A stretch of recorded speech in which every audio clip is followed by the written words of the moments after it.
Welcome to this very special edition of the KAJ Masterclass Live, the show which ensures that you profit from your time spent here with experts, either through their industry insights, information, or simply learning from them. And today we have Benjamin Brown. He is a sales expert and an author. He has worked in sales for over 23 years and currently work with small businesses with sales issues and low sales. Welcome to the show, Ben. Welcome. Thank you. Thank you for having me, sir. You are welcome to the show, Ben, and I'm sure a lot of people will benefit from what we are going to talk about. We are talking about mastering the art of sales with you and how to not lose sales opportunities whenever they come. So, first, to understand from you, Ben, you own quite a number of businesses. You are a master of sales. You have a book also, Master the Art of Closing the Sale. So we will talk about that. First to understand, from you in today's time. Let's go to the basics. What is a sale? Because sometimes we just very fall short of that last minute, sales things, and that does not happen. So I want to understand what is a sale, what is not a sale, and still you get something out of it. Absolutely. What I do when I train with people is get them to understand what a sale actually is. Even though people run businesses or went to college in business or, had businesses themselves, when I ask that question, a lot of people, I get the wrong answer based upon how I think it should work and how it relevates to them. They have to understand it. So in simple point, what is a sale? A sale is simply to get somebody to move.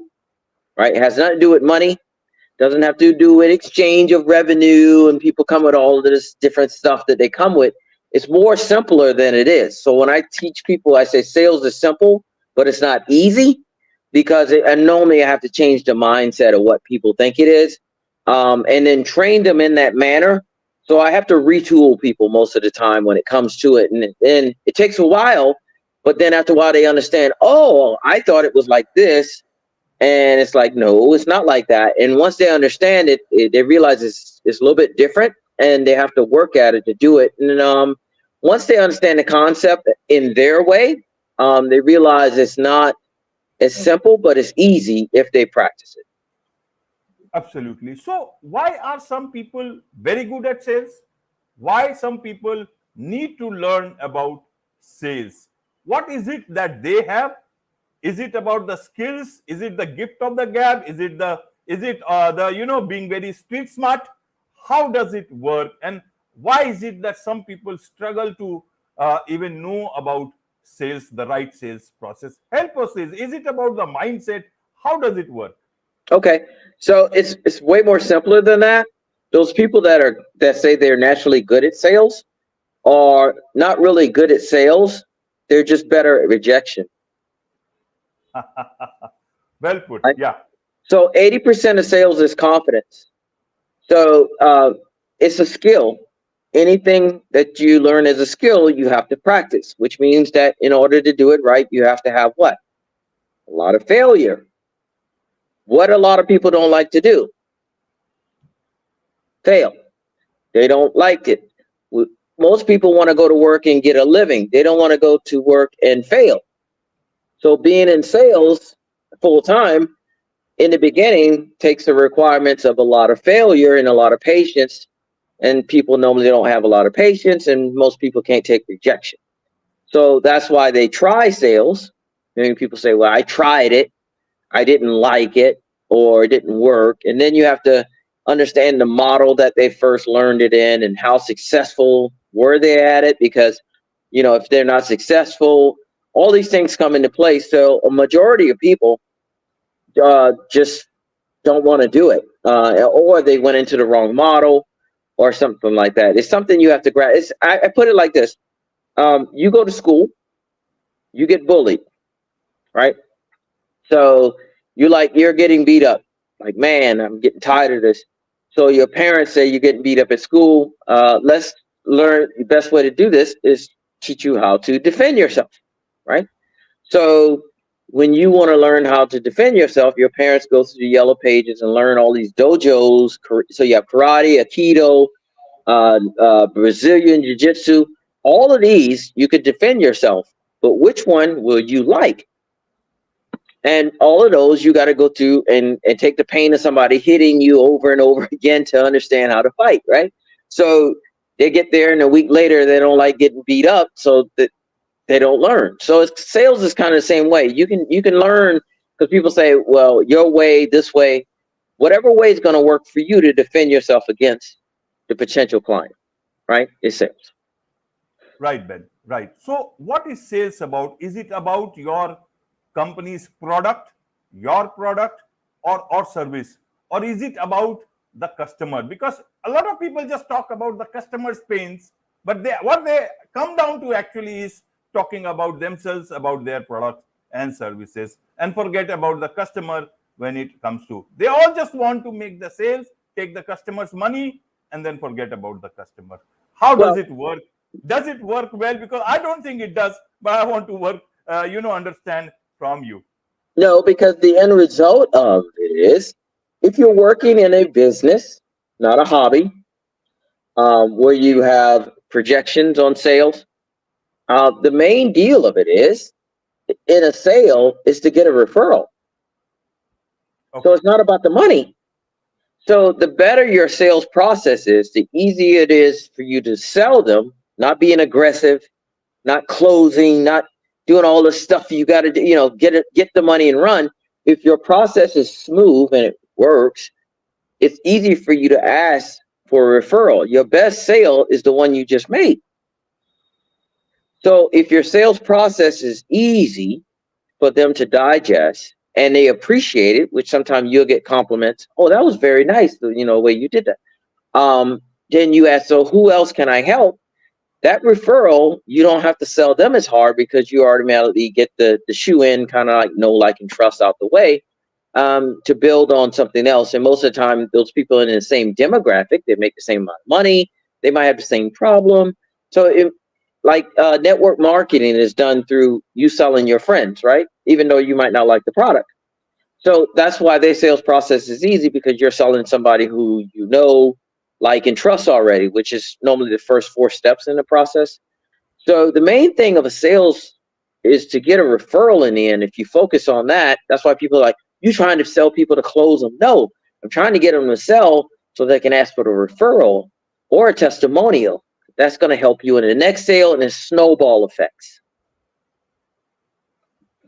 Right, right. But nowadays people buy testimonials, so they not in that sense, but reviews and all that, Yeah. and you can see online it's all flooded. So why to make that effort when it is so easy? You just uh, go and sell it to the customer, whether the customer is happy or not, and then you can buy all those reviews, and your business can fake it till you make it. Perhaps that's a lot of people understand. I want to understand the right sales process. So how can one learn the right sales process? What is the right sales process that you teach to your clients? Well, I tell everyone there's 10 steps in every sale, but not every sale has 10 steps. So the concept is that if you know the 10 steps, say for example, there's 10 steps, right? It's 10 steps in the sales process that I teach. But if you work in, say for example, the gym memberships, right? You're selling gym memberships. There are 5 steps in that, right? So there's need, use, affordability, spouse, guest pass, right? So there's 5 steps in there, but there's still 10 steps are in that. So what I do when I work with people, I teach them the 10 steps, and then the product will find itself through which steps that they need for them. So I can teach the same way to each and every one. So that's why when people come to me, I don't know if you can help us because this is our product. And I'm like, I really don't care what your product is. I want to teach you sales, and then you put your product inside the process. Right. So don't worry about the people like, oh, I don't care about it. I don't care if it's electronic. I've dealt with people who've had real estate. I've dealt with people who've had insurance, advertising. It works for all of them because we customize it once you learn how to sell. Right, right, Ben. A lot of salespeople are under a lot of pressure to meet their targets. companies, owners, everyone wants to make a sale. Mhm. But is it a work of patience, or is it something that you can do it at a very quick pace? And that is where, sometimes you kill the golden goose when you become a bit more impatient. Well, are you asking me how long should it take? Yes. Well, it really And plus that's what plus that. the Mhm. patience, the amount of patience you should have. You just people say close the sales, without looking at what the customer wants, maybe more information, more. Because nowadays I see several times, even in my case I've seen people just say, first time they send some document and they say, okay, this is it, close the sale. If you sign with us in the next 2 hours or 24 hours, you get this much of discount. And you can, that shows that there is a issue somewhere. And every time it is happening, every day in and day out. I don't know whether they want to create this you know uh, urgency or something. And the problem is that again it comes the next day. Then you have got 2 hours, and this many people have kept it on default, and it keeps on coming. Take 50% discount sale only for the next few hours. How does that work? Do I respect them, or do I just put it in junk? Well, you're selling to people on price, so they know what they're doing. They're selling on price. So and if you do something, it's poking, it's getting somebody to move. It's the excitement of it. I'll give you an example. QVC, Home Shopping Network. I teach the 4 best salespeople in the world, and one of them is QVC and Home Shopping Network because they know the client more than they know themselves. So they will figure out exactly which demographic for which product comes on at what time, who's watching it when, what price to price it at, and then here's the secret part. And down on the little bottom, that little corner, is normally a number of how many is left. They sell on Okay. scarcity. So there's tactics that are being used in sales that people don't normally see. It's irritating, but it works for them. You go down on the commercial, how many times they tell you to call that number, call this number, call, call, call, call, call. Sometimes it takes 10, 30 times for somebody to actually do something psychologically, even though they want to do it. You ever went to the end of you're a kid and this is another sale. You go to the pool. You never been on a diving board. You go to the end of the diving board. You go out there. You look. Oh my goodness, I can't do it. There's kids down there. Jump, jump, jump, jump. You're like, no, no, no, no, no, no, no. You still stay on the end. Jump, jump. They're selling you. Jump. You could do it. You could do it. Jump, jump. Somebody gets on the other side and jumps in and you get to see it. Jump, jump. Right? After about a certain period of time, the pressure gets too much and you finally jump. Right? So that was a sale. So it's different tactics depending on the product. The price amount really matters. Anything under, say, $20, it's just a thought. It's just a snap because it's $20. You go up to 100, you go up to 500. There's different things that people use for that. So they're selling based on excitement. Right, right. It's not a it's not a process. I It's don't just a blame them. hammer, huh? Yeah, I don't blame them. On some products it is fine, Right, but many products do not need to create that sort of an emergency or urgency. right. How does that work? Because on one side you are seeing others making a sale, so you tend to also create urgency in situations where there is, it might be a bit offensive to create, artificial urgency. How Well, does that work in that situation? well, a good salesperson knows when to use that based on who they're talking to. So in your step that I teach in step number 2 is connect and relate. Know who you're dealing with, like know thy enemy, right? And if you know them, there's certain things that you can do that will do that. So in that step number 2 is getting to know the person. By knowing them, you'll know exactly what you need to do. That's where it becomes dangerous because if you know what to do, you can push certain buttons on people. Because that's why I say you could use sales for good or you could use it for evil. And most people connect with people that had sales on the negative side, that sold the wrong products, rip you off, the scams, all the stuff that goes on. They're using sales for the negative, and that's where people have that negative connotation. First comes with the car salesman. Everybody always has that, right? So sales is an art, and when it's done well, it's a beautiful thing, is what I say. So when you learn sales, you could use it for good, or you could use it for evil. That's the bad part. Absolutely, absolutely. Because it also includes, uh, uh, companies with regards to medical devices. You have worked in that line, so you know it. Even that is not untouched from this creating this whole artificial situation. You get a hip surgery done, all those things, and that is the unfortunate part. Many people do it right. Many places just try to sell even those surgeries. Perhaps the day is not very far that it will just this particular discount lasts only for the next 2 hours in your first visit. That would be unfortunate, but we just don't know the world the way it is moving. But let's come to the next part. You work with a lot of small businesses. A lot of small businesses have very small teams. They may not have the sales process. How do they create a sales process as per whatever budget they have? Second thing is, they do most of their work online, and when you are doing online, you don't have that much of one-to-one interaction with the customer. How do you create sales for yourself? Then how do you come out as a credible seller and make your sales so that your customer is happy, because they have that right power to review. Along with that, a lot of payment modes that you use, they themselves can you hold you almost hostage. For example, PayPal and other places. If you sell something, the buyer may just complain to them, and then your payment gets hold. It is only a payment platform, but they do give so much of excess importance to the buyer that the seller does not have much say. I want to understand what are the options also in such situations. Well, the main thing is that first thing I do is I teach people when you work in sales and you're selling something, you have to sell something that you like or love, right? A lot of people not doing that.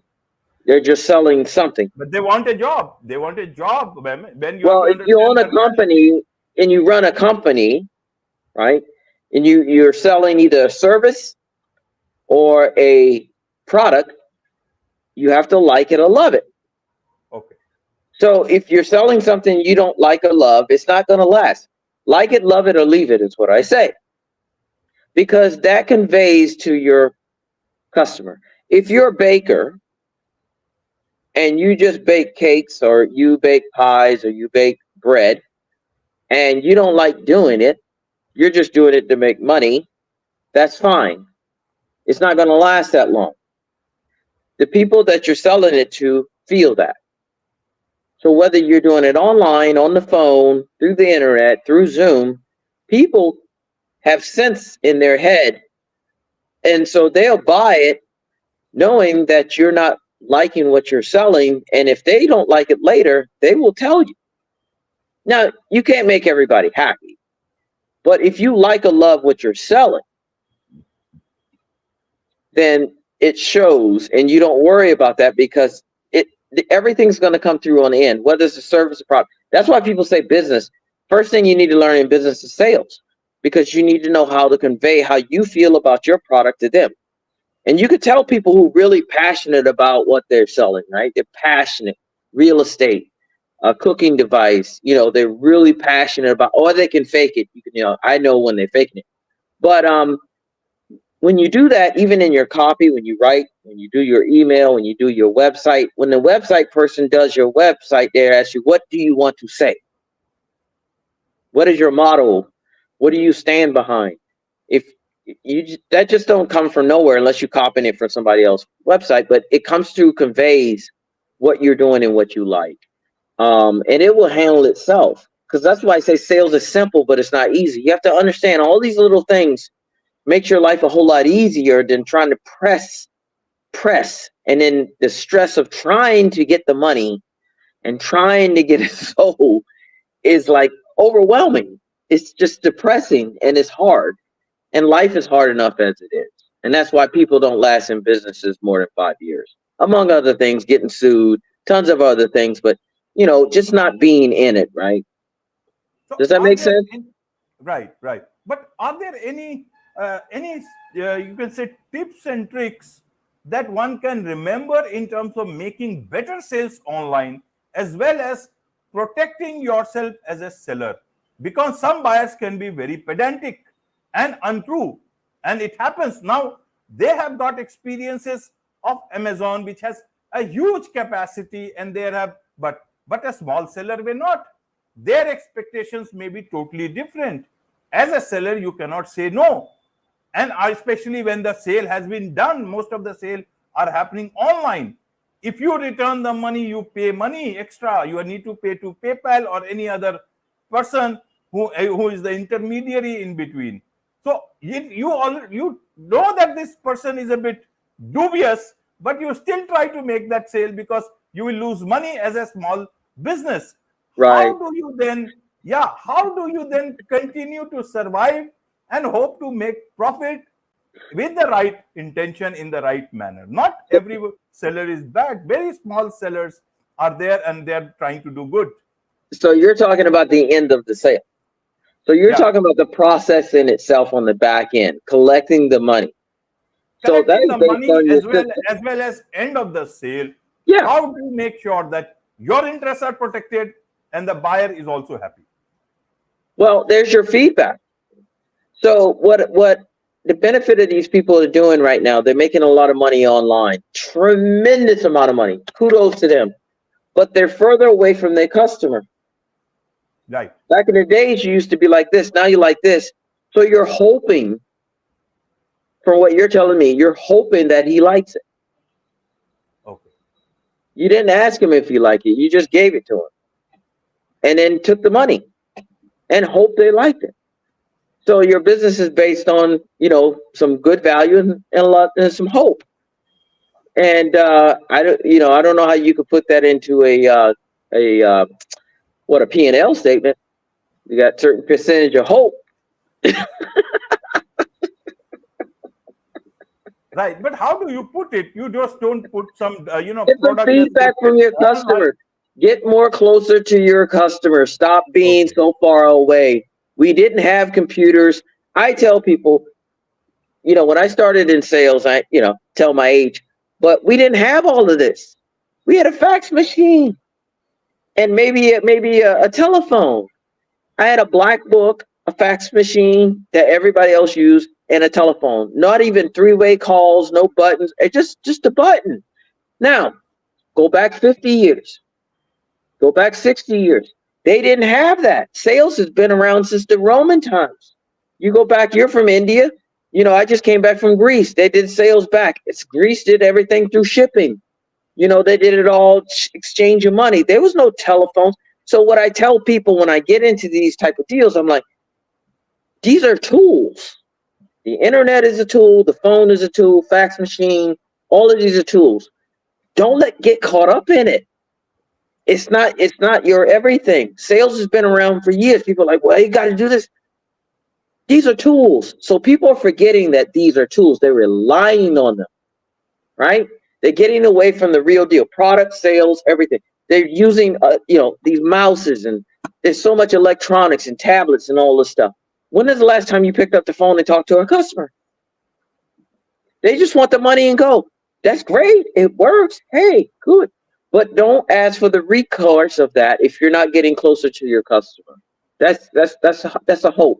And a lot of people ran businesses and multi-million businesses on it. And, it is what it is. But you can't take the good with the bad.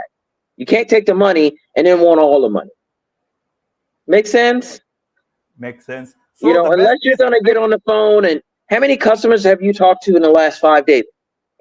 Last 5 months? We just sent it out and they just sent us the money. But what happened if they don't like it and they send it back? How you going to control somebody you never talked to? You don't even know what they look like. You probably pass them on the subway, don't even know it. okay. So the best way is to get on the phone. Get closer to your customer. Surveys. Figure out why they want to send it back if it becomes a problem. What is going on in that part of the sales process that we're not working out? Something's not right. What's wrong? Don't ask for it. It's within your system, and only it's your connection with your customer. Your customer will tell you what's wrong. Wonderful, wonderful. So this you have answered very, very nicely, and I'm sure a lot of businesses will understand this part of the online sales, that consider everything as tools. Rest is the real stuff, is the talking or communicating or being close to the customer, and that is where your real sales process will work, and you will get referrals there. Yeah. Absolutely. There is much to learn about these things, Ben, and I'm sure this is just one podcast episode. There is much to learn from you.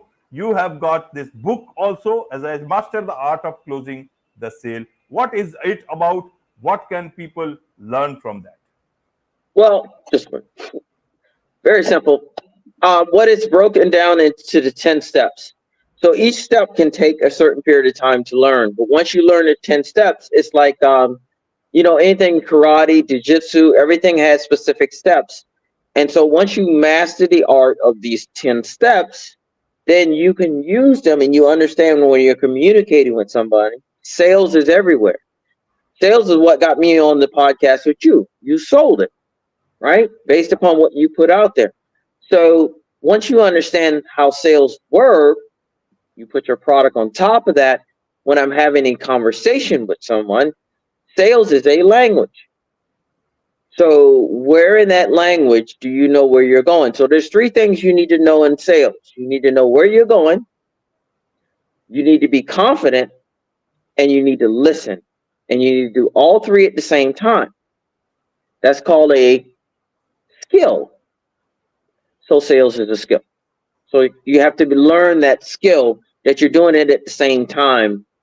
And once you understand that, the whole language things change. And so your whole outlook on the world changes. Children are selling you, billboards, church, everything is sales. So you'll see, like, wow, everybody's selling me all over. It's like, and then you understand the concept, and you won't be afraid of it. Wonderful, wonderful. So a lot of people who want to learn this skill, the sales skill, to make close a sale, what is the best way for them to learn from you, and also become your student and become your client? Well, you can learn sales everywhere, but the thing is the skill. So the main thing is repetitions, because a book is theory, online is theory. You need to, and it's kind of tough to practice on your clients. It's not fair. It's not fun. So you need to know that. So a lot of things I do is drilling back and forth to understand what you're doing wrong, and then that way you can correct it, because it still takes time. Normally about 35 days is where people just start to get it, and then they start to flow with it. It's just like, oh, now I know why I say that. Now I know why I need to ask this and get the response. And everything's slow. It's like the best way I could do it, if you do anything, soccer, basketball, first time you're on the field, everything seems so fast. But if you look at the professionals that play and make money, all in all, they've done it over 10,000 hours, which is, say, when you become a professional at anything, it's over 10,000 hours of training on it. But then you look at like a soccer ball player, when you slow it down, you see how they're doing it, the game has slowed down, like their heart rate has slowed down, very slow. And it seems like most intense moments, their heart rates get slower and slower because they're way more focused on it. And the same thing in the sales. In that conversation, the key here is that most people are telling you 2 or 3 things of why they want to buy, and you're missing it because you're so focused on either the product or closing or all this. And they're telling you certain golden nuggets, but most people just pass it by. You don't even acknowledge it. And then in their mind, they're saying, just like a woman or a wife, you're not listening to me. Right. What You is the didn't best hear way me. what is the best way for people to connect with you? Very simple. Meet with Benjamin and they can schedule an appointment, a 15-minute session. Meet with Benjamin.com. I did that on the easy. My site is 360salesconsulting.com. And they can go there and get some information and schedule an appointment. And I'm not afraid to get on the phone and talk to people about it, because I only help the people that can make money on their products by learning the skill. And it's not a lot of me that have the patience to do that. I won't be doing it long. I'll be like little Grant Cardone. You won't be able to reach me. So I just tell people to do that, because it takes time. It's a lot of work. It's like therapy. You know, what most thing I have to tell you in closing is I have to find out why people don't want to sell, like why they're not selling. Is not can they sell, why they're not selling. They're normally in their own way, and we have to get out of the way, and then, because everybody can sell, right? With this, it's a wrap on this very special edition of the KAJ Masterclass Live. Thank you so much indeed for joining us.